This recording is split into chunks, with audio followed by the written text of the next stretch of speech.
Hi, guys. Welcome back to the third episode of the Orators podcast, Mic Check. Today we have with us Krish, Simran, and Parth. So, when we think of college, it's not just academics we talk about. We think about being part of spaces where we go beyond classrooms and build connections. And what better for that than clubs and societies? We'll dive deep into this topic today because Ora- like Orators Club, which was started with the thought that it could build a space where people could turn their thoughts into words. It sounds like I want to be part of that someday club, but managing it is a totally different game. So let's talk of how to manage leadership and just clubs in general at Ashoka. Starting with the cliche, sorry for this, but why did you guys plan to join Orators Club? So I joined Orators in spring in my first year. I joined Orators because I wasn't really a part of too many clubs, and I wanted a club that gave me a community, gave me people to interact with, and Orators was doing a lot in the first sem. So it looked like the ideal club to join. It had so much activity happening. It had so many people who looked really interesting to interact with, to be a part of a club in general. Plus, I didn't really get the chance to do public speaking in school because opportunities were not given to as many people as possible. Yeah. So I thought this was like a good platform to try that out. Plus, I joined in the social media department. So through that, I realized that I actually didn't want to be behind the camera as much as I did in front of it as well. Of course, I love like shooting and things like that, but being in the front, being a part of the logistics, helping out with organization is where I realized I want to what I want to take forward. So that's why I did. That's why then I applied to be president my capital. And for me, my journey was slightly different than Simran's. I'd applied in the monsoon semester. I was not quite accepted at that point, but I joined later in spring. I joined the strategy and operations vertical because that's where I felt I could have the most impact. For me, oratory and public speaking have always been a very important part of my life, starting from school itself. And I thought that this club would be a very great way for me to continue delving into my passion and exploring where I could put it to good use. So, and apart from that, for me, I'd seen the Orator stalls, as Sylvan mentioned in the first semester, very, very active club from the very beginning. So, I really felt like this was a space where I could also be very active. For me, Orators was one of the first clubs that I applied to, and my only motive was to like sort of make more friends and meet new people. And the idea of a club revolving around oration and communication really sort of drew me to it. And I applied specifically to the podcast vertical because that's what excited me most. The idea of filming, writing, talking, everything sort of encompassed into one vertical was something that was pretty cool to me. Path, right back at you. Why did you join Orators?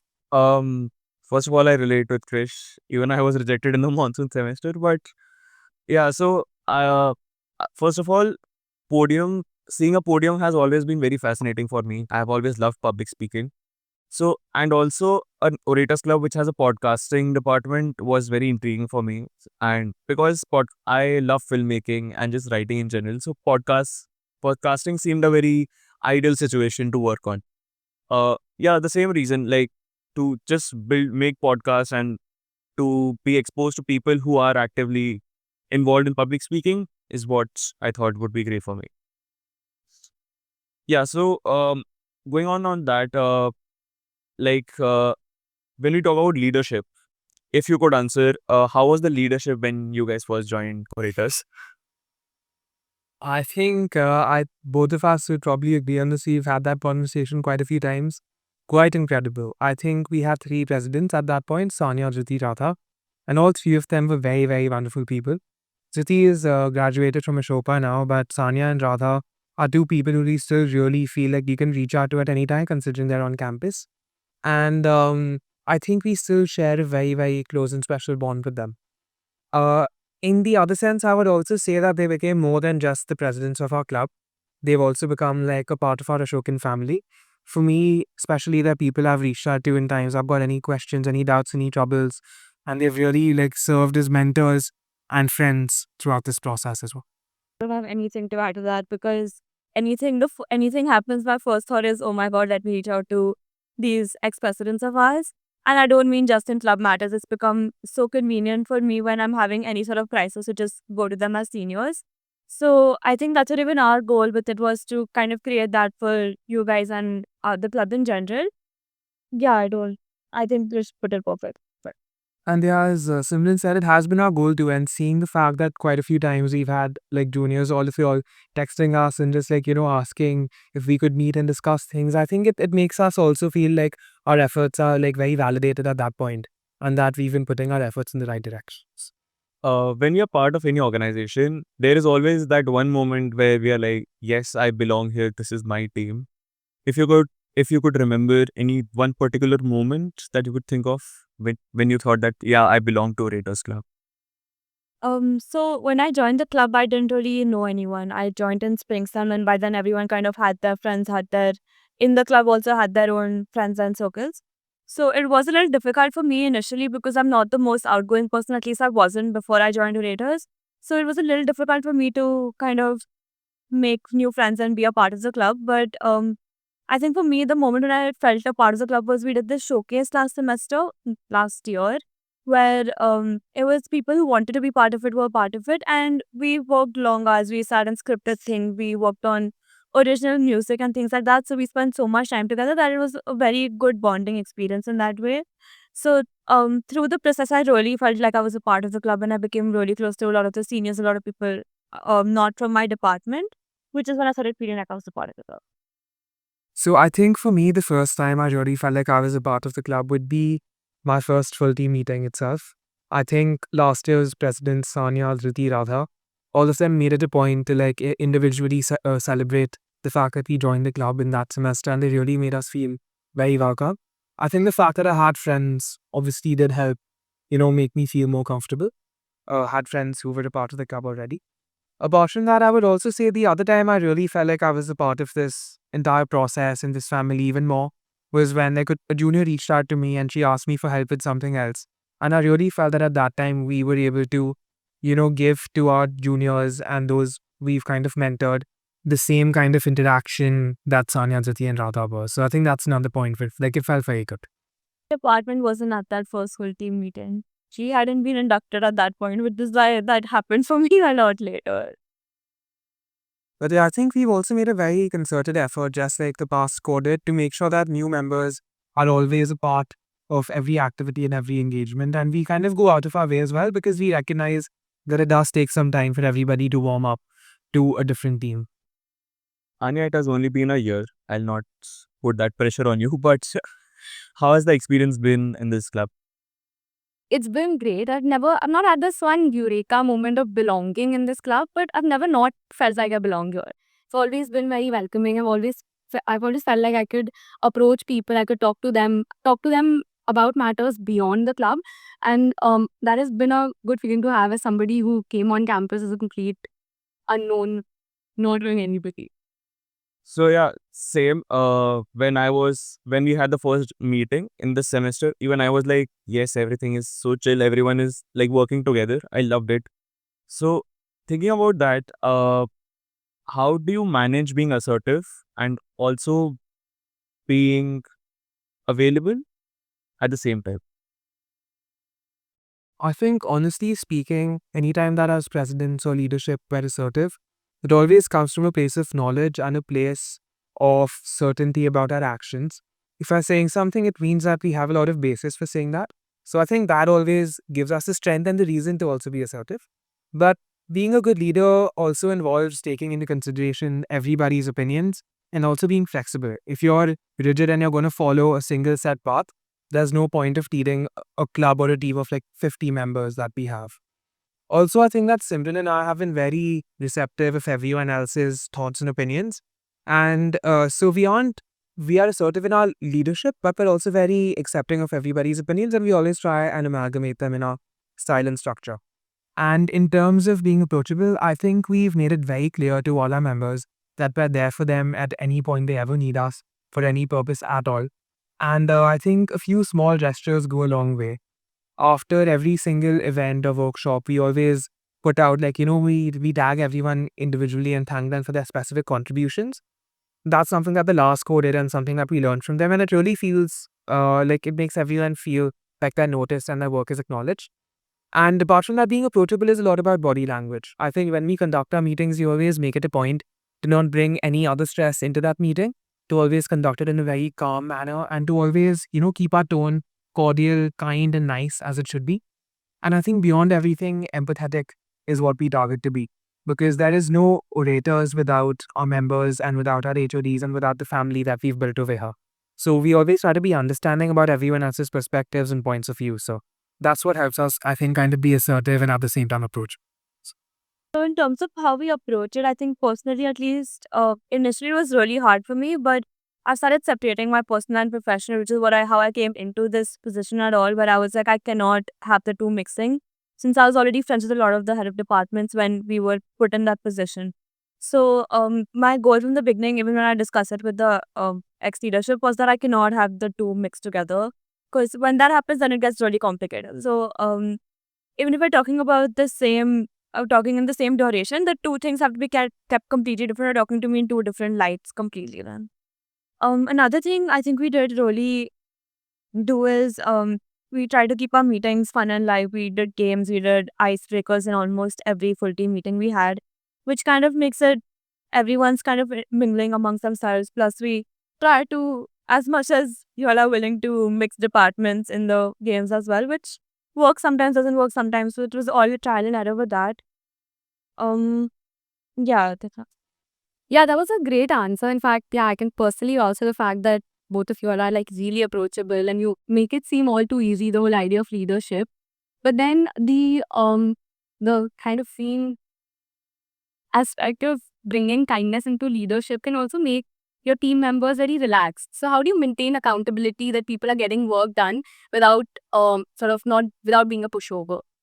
Okay, so that's been something he found really challenging to do in the beginning, where we were like, if we're treating them as friends, then it's going to be hard for them to want to do work, but also we need the work done. So how do we come around this entire problem we were facing? So it comes from a place where we're like, we are there to help you when you can't do something. So you need to be doing it, giving it 100% on your own. If you're not able to, then we will step in and help you as much as we can as well. Plus, I think a lot of it comes from the place where we want to do so much ourselves that it drives the team to like want to do something more than possible.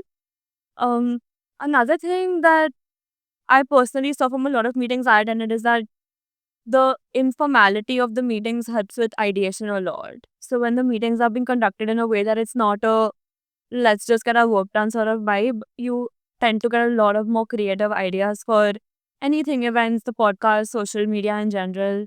So that was one thing that really helped, where it was more of ideation, and then the execution was a secondary stage of it, where once the idea is put in place, then we work on executing it and figuring out the logistics behind it.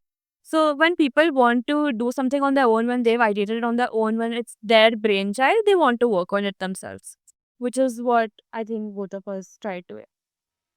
And apart from that, I'd also say that a relaxed meeting or a relaxed setting isn't necessarily one which isn't productive. So I think while we've always tried to maintain a very happy environment, which I think every single organization should aim to do, we've also made sure that there's work consistently being done and we're constantly seeing the results. I think there are two factors which should really drive this. The first is that as the core, all of us try to keep each other accountable as well. Simran and I keep each other accountable. We hold ourselves accountable and our HODs do so as well. And at the same time, we always try and make sure that there's a lot coming from the side of our members themselves, because we're very member driven. We kind of try to see what the members want to do and what they're motivated towards doing. Because as I said in the start, there is no orators without the people and the family that we are.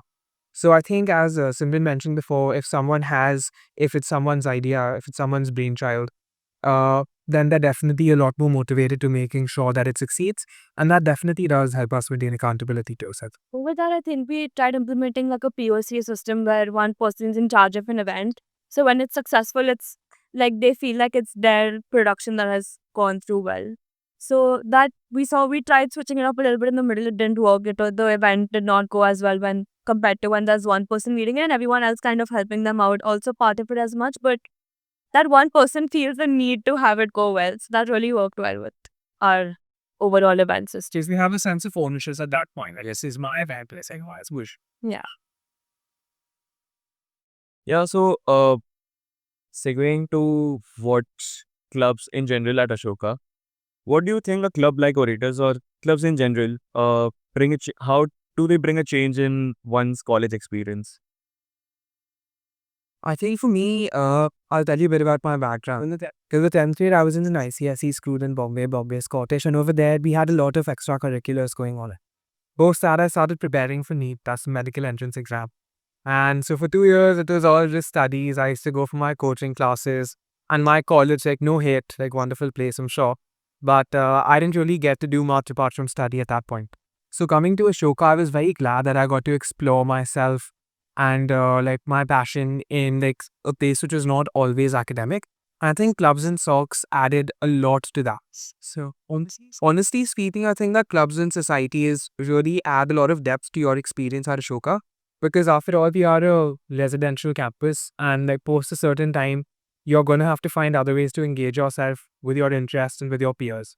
So I would say that such spaces, that there are some clubs which are kind of professionally focused, like let's say the consulting club. They help upskill you in a different way. There are others like the Orators Club, which help you explore your passions. And then you have places obviously like Abhinaya and Jazba and others. So I would definitely say that it's a very healthy outlet for all that energy that you have. So it's also a very good place for you to hone your interests. And more than anything, it's a place for a lot of learning and growth because you learn so much from your peers and from their experiences. Because I think all of us have come from different cities, different backgrounds, and coming here, it's like a wonderful amalgamation of so many lived experiences, right? So I would say in that sense, clubs and societies are a very, very important part of enriching campus culture and our lives. So, for me, I think, at least personally, in first time I was only a part of one club which wasn't really active. So I felt, and I saw a lot of my friends in actively being a part of so many clubs, doing so many things, and I felt that lacking in my semester in general. So which is why I applied to Raiders.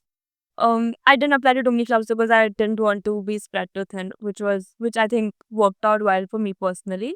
So I think it really helps you getting out of your comfort zones. You're doing non-academic activities. Plus, you're meeting so many new people, seniors, juniors. You're interacting with people whom you might not have interacted with if you were just doing your academics. You're interacting with different disciplines, the diverse backgrounds in Crystal, of course.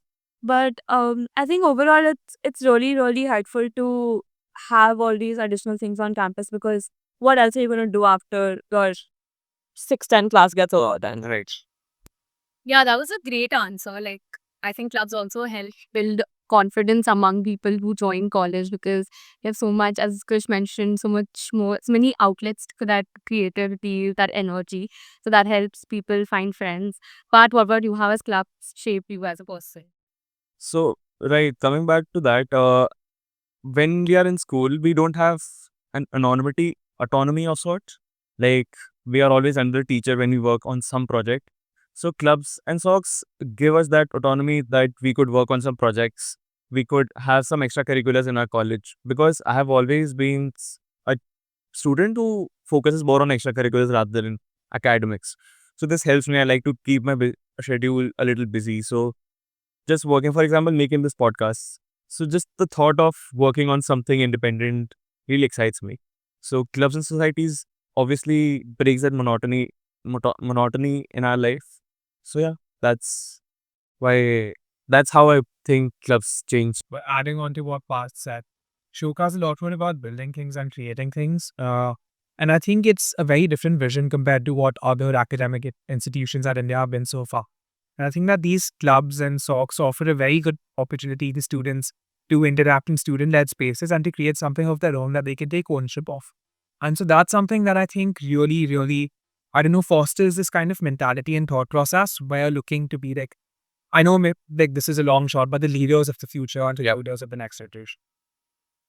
That was a great answer, but we know that with great powers come great responsibility, and this leadership comes accountability. So, how have you overcome or any one hiccup that you had through your leadership journey, and how did you overcome that? So yeah, I do think that over this time period, we did come across quite a few hiccups. One of them, for example, would be in the middle, we were struggling to get our podcast department running and to make it a success that we hope will become. But I think throughout that entire process, once again, there were three things which two of which have always been core values of mine in terms of leadership that have get us through this phase and lead. The first was being very people-centric. I think we understood the problems that the department was facing. We kind of tried and solved it based on the people angle and understanding our podcast members' constraints as well. The second thing was being very empathetic, understanding it from everybody's perspective and trying and seeing various angles to what this problem was. And I think finally was Faith and Simran. I think being able to trust your co-president to such an extent where I knew that the two of us would be able to solve this problem together was really, really something that helped us get this podcast up and running. And I think that at the end of the day, when you have a good team that you're working with, if you have people you can trust, people who you have a lot of faith in, it makes the world. So this hiccup for me, I think, came from the strategy and operations department, which started planning an event sometime mid-October, and the final execution ended up happening in Feb because of restraints with the people who were supposed to be part of it, etc. And they had tried everything they possibly could to get this event to happen, and the team was just like, we don't know what to do about this problem anymore. We've tried our best to do everything we can. And even if for a moment we were like, we don't know like where we can go ahead. It's one of our important events. We were like genuinely concerned ki, how are we supposed to do this now? What is going to happen with it? Which is when we stepped in. We were like, okay, we'll take this into our own hands. Along with the head of departments, we started taking forward the execution, and it took some time, but I think it worked out really well in the end. To motivate the team to get them to do it, we had to conduct another event before that, where I have gone ahead and just booked the venue and been like, we have an event next week. The venue is booked. It's been approved by SRO. You'll have to do it. We had no idea what we were doing. We had no marketing done. But once that event happened, everyone was like, okay, we can actually pull off something a lot bigger if we could do this in less than 5 days.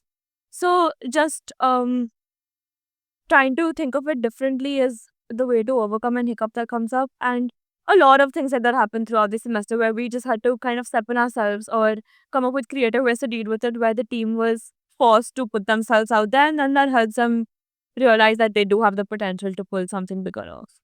And I think apart from that, we've obviously mentioned the soft angles to it, but it also comes with a lot of technical skill, ability, and also planning. I think the two of us know exactly what's happening and we know how to attack any problem that comes our way. So I think that's a very important aspect of it. And I would also say the fact that we are confident in our team, right? Often, maybe our team can't see how great and amazing they've been, but the fact that we've inducted them, we've gone through their interview processes, we know that they're very good. So it's a it's a combination of belief and also the skill and the ability to take it forward that has really helped. I think the two of us triumphed a lot of hiccups that we faced the worst. And to be able to do that, I think we both stayed in the loop like a lot. I think we've attended every meeting that's happened. If we haven't been able to write the minutes of the meeting, we've stayed as involved as possible so that when a problem does occur or when we need to step in, it's not able to catch up on the last 1 month of meetings or activity that's happened. We've been very actively involved. If the other person can't go, one of us has perpetually been there to oversee what's happening, just from the sense that even we are at mental peace that we know what's going on. It's not coming from some random problem that we see happening somewhere. And it isn't about micromanaging because we sit in there and we just understand what's Yeah, like we could be doing our own work, but at least that's somewhere we're listening to what's going on. And if they want our inputs, we can always provide them from that. And also great credit, I think, to our heads of department. They've Yeah. all been leading the teams very, very spectacular. Right. So, for closing statements, if you could give some learnings or some leadership tips to the audience and to us. So I think personally, leadership came from a place where I was like, I want to be able to do what my seniors did for me, where they were so approachable, they were so welcoming, they've created a space, the club in general, where everyone felt like it was home, it was a community that they could just come to at the end of the day. So I think that's really important, to not treat it like work, to be able to just do it as something fun you're doing and not consider it a burden on yourself. Along with that, I think you have to be, Krishna said this constantly, be empathetic, be able to be receptive to people's ideas. Have an open mind when people are coming up to you with problems, with new solutions, with different ideas. And if something's not working out, there's a way to bring it up and tell them, "Ki, this is not something we can take forward," or has to be approached differently. There's a way of putting everything which is a learning experience. I think it took some time for both of us to come to that as well.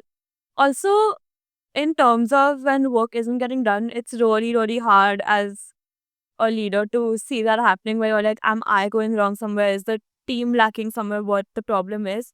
So planning is really, really important. Like, we've had calendars planned since the beginning. I don't think most of it worked out. We've had to rework our calendars constantly for events, for the podcast, for social media, for everything. And I think it's being flexible, being able to have a schedule, but also being able to move that around to fit everyone else's criteria, everyone else's work, exams, everything is really, really important. So, yeah. And I think honestly, like Chota very vast because the two of us were like second years in college right now. There are people across the globe who have a lot more experience. So based on what our little learnings have been in this time, I would say that obviously empathy overall else, being very people oriented and making sure that your team is learning, growing, and is happy. That's very important. And but I would say at the same time, it's also very, very essential that leaders are confident of their own capabilities.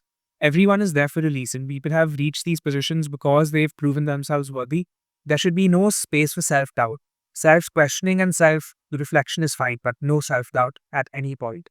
And I think apart from that, also knowing that you have the technical skill, the capability, and the ability to lead a team and to make sure that if any problem comes your way, you've got it sorted, or at least you'll be giving it your 100% to try and get any problem solved. Right.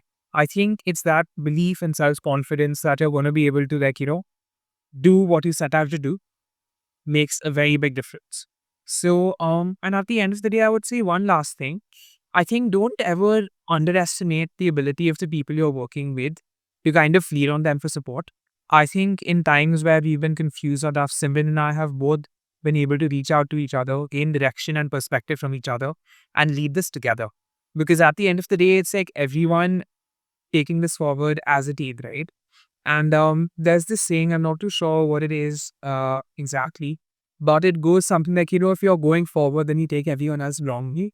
I think that's what we've always tried to make our door focused on. That our success is also like it compounds into other people's success as well. Right. I think that would be our little learnings we've had as leaders. I have a separate, completely out of the tangents include. I think we thanked our HODs for their help and support. I also want to thank Umang because I think every time something happened, we would go to him because he was the head of, he was our treasurer. He is our treasurer. He was head of department last year. So I think more than us as members, he did have a little more experience. So we did go to him with how do we go about this if it's not working, or how can our head of departments approach it.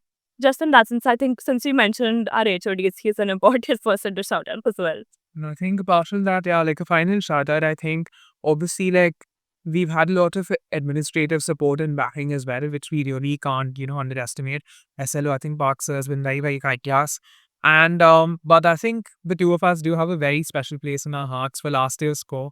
They've mentored us through thick and thin. They've been with us in our most difficult times. So yeah, just a massive thank you to everyone. But I think most importantly is the team, because I think, as I said before, without our entire team, there would be no orators, and without orators, I don't think any of us would be leaders.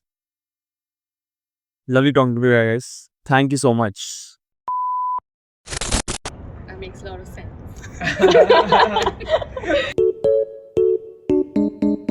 That was a great answer, but as we know, with great powers come great responsibility. This is going to be I have something more I want to say. I can't remember. I have so much to say. I just have to be careful of what I'm saying. In the first time I said this answer, I had like 2 other points. I just can't remember what I said. What did I say? Might have been switched at the hospital. How can you not remember that? I had to separate them. Physically put people in between.